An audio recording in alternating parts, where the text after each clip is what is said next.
Good morning student. आज हम जो टॉपिक क्लियर करने वाले हैं वो है पाठ योजना के विभिन्न उपागम या आयाम। तो पाठ योजना निर्माण के लिए जो एक मतलब कहाँ से, पहले हम इस बारे में बात करेंगे कहाँ से और कैसे स्टार्ट हुआ है। तो पाठ योजना जो हम बनाते हैं वो हमें जब ब्रिटिशर्स थे यहाँ पर तभी हमें इंट्रोड्यूस कराया गया था। और जो हर्बर्ट थे उन्होंने इसे ये जर्मन एजुकेशनिस्ट थे, उन्होंने हमें इसको इंट्रोड्यूस कराया था। फिर उसके बाद जब हमने आफ्टर फ्रीडम, उसके बाद जब अमेरिका की आर्थिक सहायता से जो है एनसीईआरटी स्थापना हुई और एनसीईआरटी ने अमेरिकी जो उपागम है, अप्रोच है, उसको अडॉप्ट किया। तो जो अमेरिकी प्रोफेसर थे ब्लूम, तो हमने वही ब्लूम टैक्सोनॉमी को उसका सपोर्ट किया। और आज भी हम या तो फिर हम हर्बर्टियन अप्रोच के थ्रू हम लेसन प्लान बनाते हैं या फिर हम ब्लूम टैक्सोनॉमी के थ्रू हम लेसन प्लान को बनाते हैं।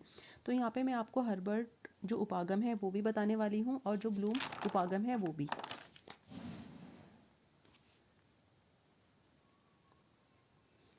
अब हर्बर्ट उपागम विषय वस्तु पर आधारित उपागम भी हम इसे कह सकते हैं। तो मैंने इसको भी पॉइंट वाइज में लिखा है, जैसा कि आपने मेरी वीडियोस में देखा होगा। मैं पॉइंट्स में ही नोट्स बनाती हूँ, हेडिंग्स में भी बनाती हूँ, लेकिन उनको पॉइंट वाइज लिखती हूँ। तो हर्बर्ट जो थे उन्होंने पूर्वानुवर्ती प्रत्यक्ष के सिद्धांत को माना। उन्होंने कहा कि मन और पर्यावरण के संपर्क से विचारों की उत्पत्ति होती है। इस प्रकार जो हमारे नए विचार बनते हैं उससे हमारी जो नॉलेज होती है उसकी जो सीरियल मीन्स श्रृंखला बनती है वो बढ़ती रहती है। इसलिए हर्बर्ट ने इस बात पर बल दिया कि शिक्षण करते समय ज्ञात से अज्ञात की ओर चलना चाहिए। यानी कि उन्होंने बोला कि हमें जब पढ़ाना है बच्चों को तो हमें उनको जो उनका नॉलेज है, उनके पास प्रीवियस नॉलेज है, मतलब जो उनको नोन है, उससे हमें अननोन की तरफ चलना है। मतलब जो उनको मालूम है उसमें हमें और एडिशन करना है जो उन्हें नहीं मालूम। तो जो उनको, जैसे हम बोलते हैं ना कि प्रीवियस नॉलेज, हम जब लेसन प्लान बनाते हैं तो हम उनके प्रीवियस नॉलेज को भी देखते हैं कि कितना है।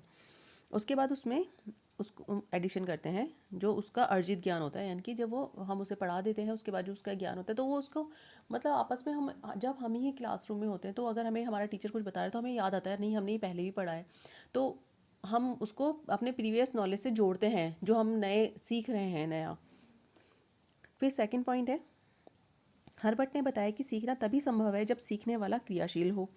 तो हमें बच्चों के अंदर इतना उनको अटेंटिव बनाना है ताकि, और इतना एक्टिव बनाना है कि वो सीखने के लिए तत्पर रहें।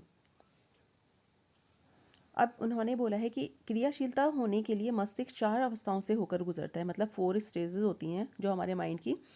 जब भी हमको सीखते हैं वो चीज़ें उससे होकर निकलती हैं। फर्स्ट है अवलोकन, ऑब्जर्वेशन, सेकेंड है आशा, होप, थर्ड है मांग, डिमांड, और फोर्थ है क्रिया। तो ये 4 चीज़ें ऐसी हैं जो क्रिया, मतलब हम उसका इम्प्लीमेंट कैसे करेंगे। पहले हम ऑब्जर्व करते हैं कि जो हमें सिखा रहा है उसको, उसके बाद हमें एक हो बनती है नहीं हम कर सकते हैं। तीसरी बात कि हमें कितनी डिमांड है, हम कितना सीख सकते हैं इसका ना। और फोर्थ की उसे अब इम्प्लीमेंट करना है। अब इन चारों को उन्होंने इस क्रम में शिक्षण के 4 पद निश्चित किए। जो ये चारों क्रियाएं थी ना, इसी के थ्रू उन्होंने 4 जो हैं स्टेप्स बनाए।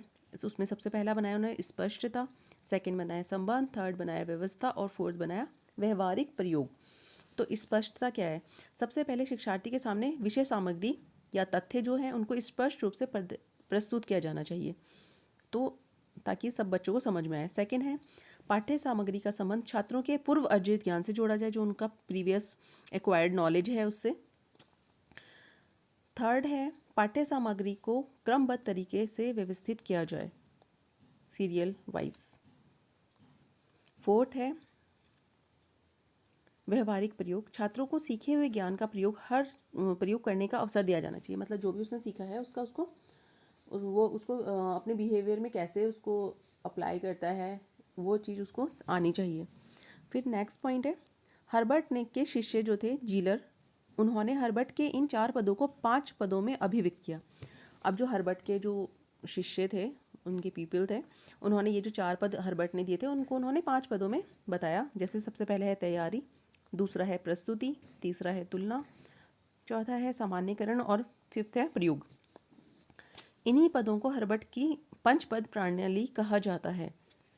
अब तैयारी के स्थान पर प्रस्तावना शब्द का प्रयोग किया जाता है। जो ये तैयारी है इसकी जगह पे अब हम प्रस्तावना शब्द का प्रयोग करते हैं।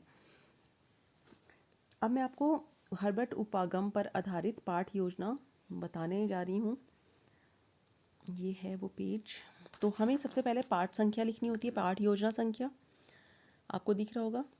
उसी के मतलब बीच में स्पेस होता है। ये थोड़ी छोटी कॉपी है, अगर हम बड़ी कॉपी लेंगे तो थोड़ा सा स्पेस ज़्यादा हो जाएगा पाठ योजना संख्या में और दिनांक में। फिर उसके नीचे वाली लाइन में आता है विद्यालय, कौन सा स्कूल है हमारा, विषय कौन सा है, चक्र कौन सा, पीरियड कौन सा चल रहा है, कक्षा कौन सी है, प्रकरण यानी कि टॉपिक कौन सा चल रहा है, और अवधि कितनी है, 45 मिनट्स होती है, आपको पता ही है। फिर हम सपोज़ अगर आप हिंदी पढ़ा रहे हैं तो उसके सामान्य उद्देश्य लिखेंगे जो कॉमन ऑब्जेक्टिव्स होते हैं। उसके बाद विशिष्ट उद्देश्य आता है सेकंड। विशिष्ट उद्देश्य का मतलब ये होता है कि आप जो पाठ पढ़ा रहे हैं उससे बच्चों उसको सिखाने का बच्चों का हमारा क्या उद्देश्य है, क्या ऑब्जेक्टिव है, उससे उसको सिखा के बच्चा क्या क्या सीख सकता है, तो वो विशिष्ट उद्देश्य में आएगा। जो विशिष्ट उद्देश्य हमेशा पाठ से जुड़े होते हैं, और सामान्य उद्देश्य वो हिंदी पूरा कंप्लीट हिंदी से जुड़ा होगा कि हिंदी से हम पढ़ के हमें क्या क्या हासिल होता है, वो कॉमन होते हैं। फिर आता है सहायक सामग्री यानी कि टीचिंग एड्स। फिर फोर्थ आएगा पूर्व ज्ञान कि बच्चों को क्या क्या ज्ञान है इस पाठ को पढ़ने का से रिलेटेड कुछ भी होगा तो कुछ ना कुछ बच्चों ने कुछ सीखा हुआ होता ही है। फिफ्थ आते हैं प्रस्तावना। सिक्स्थ उद्देश्य कथन। प्रस्तावना में प्रस्तावना प्रश्न पूछे जाते हैं। उद्देश्य कथन आ गया कि हम ये पाठ आपको पढ़ाने वाले हैं, क्योंकि प्रस्तावना प्रश्न जब हम पूछते हैं तो उसके बाद हमारा क्लियर हो जाता है कि आज हम आपको ये पाठ पढ़ाने वाले हैं, वही हमारा उद्देश्य कथन होता है। फिर आता है प्रस्तुतिकरण कि हम उस पाठ को कैसे प्रस्तुत करते हैं, वो कंप्लीट लिखा जाता है। फिर आता है बोध कि बच्चों ने क्या क्या उससे नॉलेज लिया। फिर श्यामपट्ट सारांश आता है कि हमने उनको ब्लैक बोर्ड पे क्या क्या काम दिया। कक्षा कार्य एवं पर्यवेक्षण, जब बच्चे उसको उतार रहे होते हैं बोर्ड से तो हम उसको घूम फिर के जो हमारा देखना होता है, इसको स्टिमुलस वेरिएशन भी कहते हैं, ये स्किल होती है वो हम देखते हैं। और ये श्यामपट्ट भी होता है, ये भी एक स्किल होती है। एक्चुअली जो लेसन प्लान होता है ना, ये बहुत सारी स्किल्स का बना हुआ एक रूप है। इसमें बहुत सारी स्किल्स आती हैं हमारी जो आपने माइक्रो टीचिंग में पढ़ी होंगी। Question answering skill, blackboard skill, class management skill, teaching ads या मटेरियल एड्स वाली भी स्किल होती है कि आप उसको कैसे प्रेजेंट करते हैं किसी भी चीज़ को ना। और स्टिमुलस वेरिएशन है एंड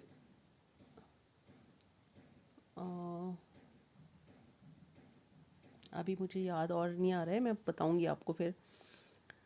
फिर नेक्स्ट आ गया हमारा गृह कार्य। तो ये आपने 12 ये जो देख लिया होगा आपने 12 जो हेडिंग है ये सारी होती है, हमें इसी के अंदर अपना लिखना पड़ता है। अब आते हैं, अब मैंने इसी को ना बताया है कि प्रारंभिक बातों में क्या क्या आता है।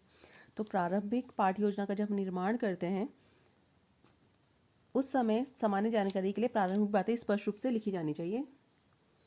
ठीक है, प्रारंभिक बातों में क्या आ गया, पाठ योजना, विद्यालय, कक्षा, विषय, प्रकरण, दिनांक, चक्र, अवधि, ये प्रारंभिक बातें होगी।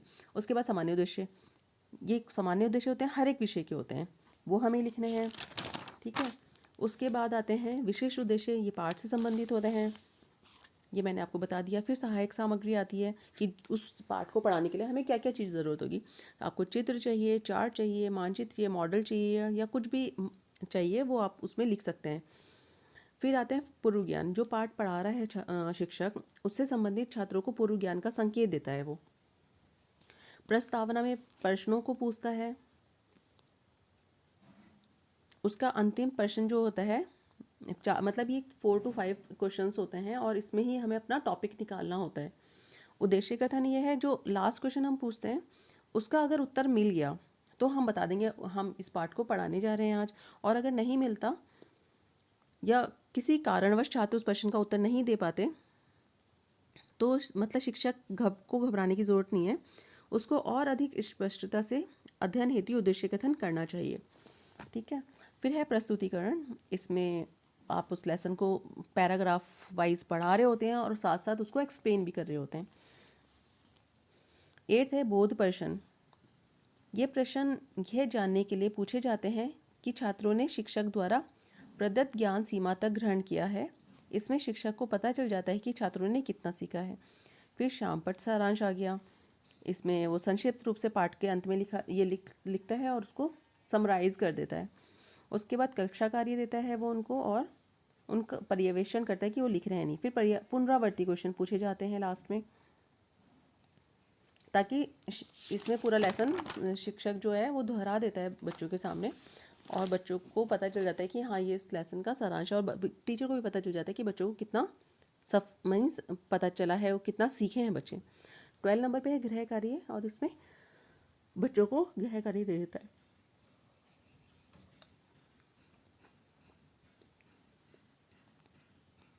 फिर है पाठ योजना का प्रारूप। ये मैंने एक छोटा सा प्रारूप बनाया है इनका, आपको दिख रहा होगा, जैसे हर्बट पाठ्य योजना प्रारूप लिखा है ऊपर हेडिंग, फिर दिनांक, विद्यालय, पाठ्य योजना संख्या, कक्षा, विषय, प्रकरण, ये सब अपने प्रारंभिक बातें देखी। उसके बाद ऐसे बॉक्स सा बनाना है आपको ना, मतलब लाइंस खींचनी है कॉपी में। उसमें से सबसे पहले शिक्षण बिंदु आएगा। देखो हर एक जो पैराग्राफ आप पढ़ाओगे ना, उसका एक कॉमन मतलब जो उसमें आपको लग रहा होगा कि बहुत ज़्यादा आ रहा है वर्ड ना, वो आप लिख दोगे यहाँ पे, वो शिक्षण बिंदु हो जाएगा कि इस पैराग्राफ में ये है शिक्षण बिंदु इसका ना। उसके बाद शिक्षक क्वेश्चन आंसरिंग करेगा, बच्चों से पूछेगा, वो सारा कुछ जो आता है, जो हमने एक्सप्लेन करना है, प्रस्तुतिकरण, वो सब इसमें ही आता है। ठीक है। उसके बाद छात्र क्रियाएँ आती हैं, फिर आवर्ती प्रश्न आते हैं, यानी कि पुनरावर्ती प्रश्न, फिर श्यामपट कार्य, कक्षा कार्य एवं परीक्षण, और गृह कार्य, ये अलग से आएगा इसमें। तो ये था आपका मीन्स हर्बर्टियन अप्रोच। अब हम ब्लूम टैक्सोनॉमी पढ़ते हैं।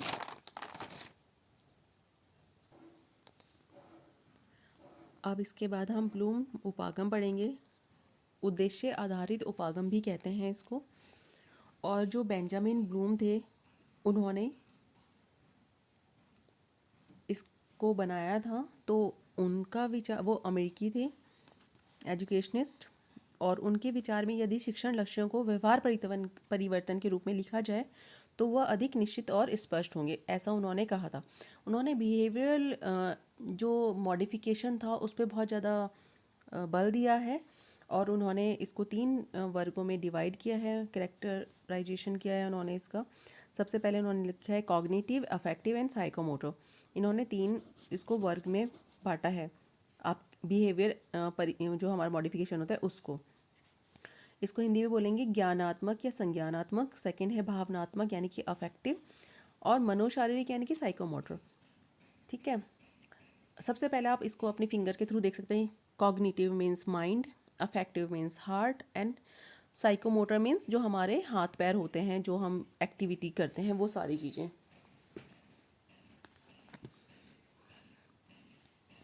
संज्ञानात्मक मानसिक कौशल के लिए है, यानी कि ज्ञान के लिए है। भावनात्मक भावनाओं यानी कि भावनात्मक क्षेत्रों में वृद्धि के लिए है। और मनोशारीरिक कौशल कौशल के लिए है। ठीक है। नेक्स्ट पॉइंट है सीखने के व्यवहार के इस वर्गीकरण को प्रशिक्षण प्रक्रिया के लक्ष्यों के रूप में सोचा जा सकता है। ओके।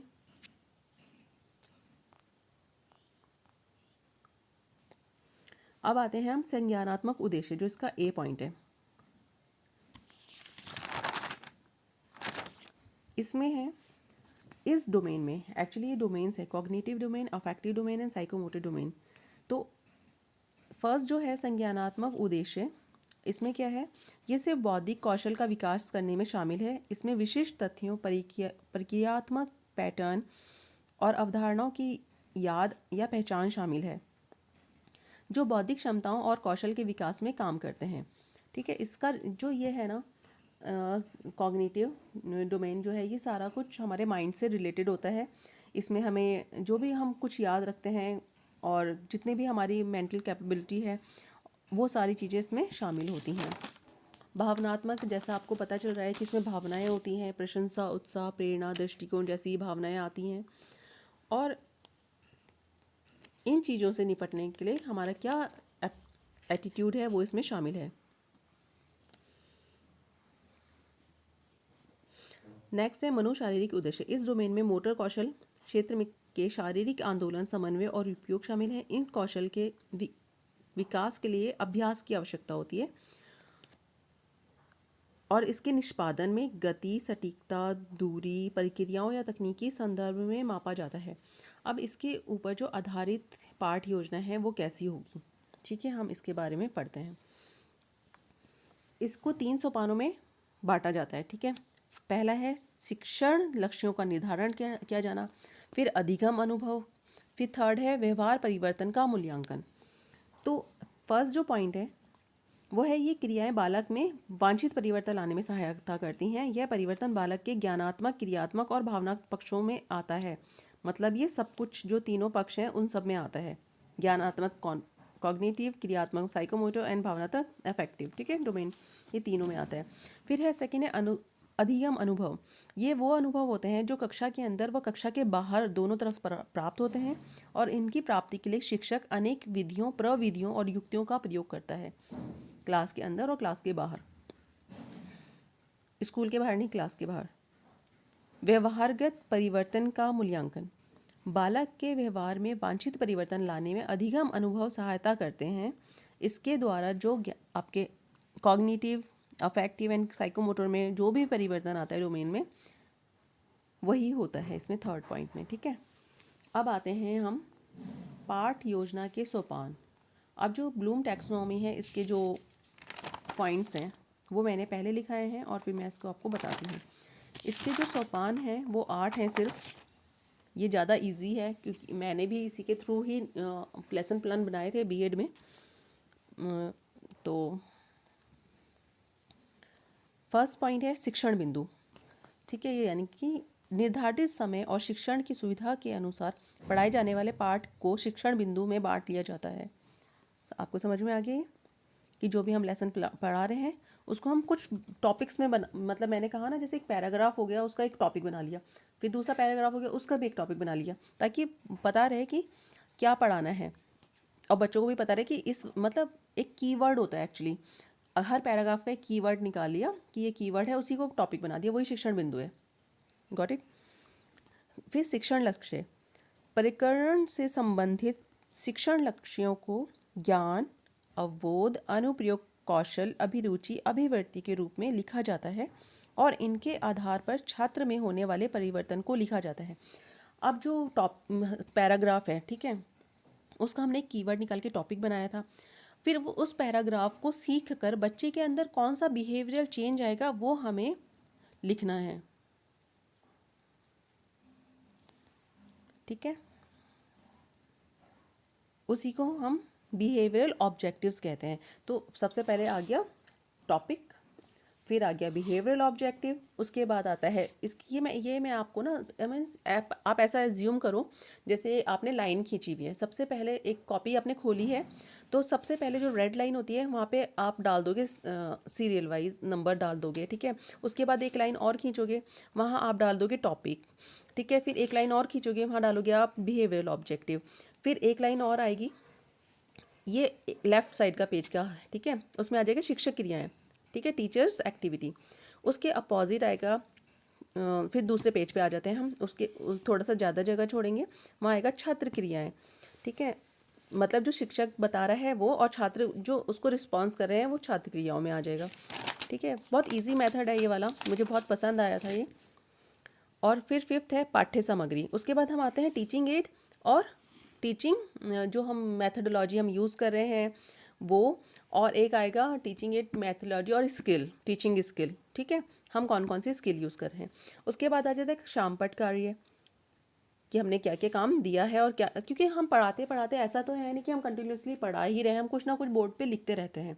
तो ये बहुत ज़्यादा मुझे अट्रैक्ट किया इस वाली ब्लूम टैक्सोनॉमी ने, बहुत ज़्यादा इंटरेस्टिंग था इसको बनाना और मुझे बहुत मज़ा आया इसको बनाते समय ना। मैं आपको कोई ना कोई एक इस पे ना ब्लूम टैक्सोनॉमी पे एक वीडियो डाल दूंगी, एक लेसन प्लान बनाकर, क्योंकि मेरे लेसन प्लान सब सबमिट हो गए थे एक 5 यूनिवर्सिटी में, तो मेरे पास कुछ नहीं है, बट मैं आपको बना के दे दूंगी क्योंकि बहुत इंटरेस्टिंग है। मीन्स अगर आपको ये वाला बनाना है तो आप ये बना सकते हैं, दूसरा बनाना है तो दूसरा भी बना सकते हैं।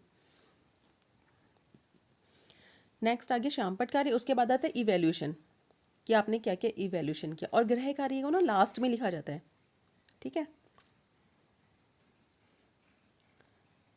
तो आपको समझ में आया होगा आई होप ये। अब हम इसका ना प्रारूप देख लेते हैं। अब देखो यहाँ नीचे प्रारूप है। पाठ योजना संख्या सबसे पहले आ गई, फिर दिनांक आ गया, विषय आ गया, चक्र आ गया, कक्षा, प्रकरण, समय, शिक्षण लक्ष्य यानी कि अपेक्षित व्यवहार परिवर्तन क्या होगा, सहायक सामग्री और पूर्व ज्ञान। ठीक है, ये आ गए यहाँ पर। उसके बाद प्रस्तावना प्रश्न आ गए, उद्देश्य कथन आ गया, और नेक्स्ट फिर आया प्रस्तुतिकरण, ऐसे ना हेडिंग डाल के। और प्रस्तुतिकरण एक्चुअली ये टेबल के अंदर आएगा। ठीक है, ये इसकी हेडिंग है इस टेबल की। पाठ्य वस्तु वही टॉपिक की हेडिंग। उद्देश्यों का विशिष्टीकरण एक्चुअली इन्होंने लिखा है, मैं यहाँ पे टॉपिक लिखूंगी इसको। उसके बाद उद्देश्यों का विशिष्टीकरण में यहाँ पे बिहेवियर, एम्स या ऑब्जेक्टिव्स लिखना है। फिर शिक्षण क्रियाएं, इसमें देखो मैंने आपको बताया था ना, शिक्षक क्रियाएं, teachers activity and student activities. ठीक है, आप शिक्षण क्रियाएं लिखने की आपको ज़रूरत नहीं है, आप सिर्फ शिक्षक क्रियाएं और छात्र क्रियाएं लिख सकते हैं। फिर तकनीकी एवं साधन, इसकी जगह आपका आएगा teaching ads and teaching skills. ठीक है, आप कौन कौन सी स्किल यूज़ कर रहे हो, क्योंकि देखो अगर आप पढ़ा रहे हो, एक्सप्लेन कर रहे हो, तो आपकी एक्सप्लेनेशन स्किल आएगी। ठीक है, आप घूम रहे हो, बच्चों को देख रहे हो, अगर सपोज आपने किसी को खड़ा कर दिया कि बेटा आप पढ़ो, आप रीड करो, उसके बाद मैं एक्सप्लेन करूँगी, तो आप घूम रहे हो, तो आप स्टिमुलस वेरिएशन कर रहे हो। ठीक है, अगर उसने अच्छा पढ़ा है तो आप उसको रिइंफोर्समेंट स्किल का यूज़ कर रहे हो, उसको शाबाश बोल रहे हो, या कुछ जो वर्ड्स होते हैं वेरी गुड, नाइस, आपने बहुत अच्छा पढ़ा, या बहुत ख़राब पढ़ा, मीन्स ऐसे करके आप बोल सकते हो ना कि आपको इसमें मॉडिफिकेशन की ज़रूरत है, आप और अच्छा पढ़ सकते हो, जो भी है आपको जो भी देना है वैसा दे सकते हो।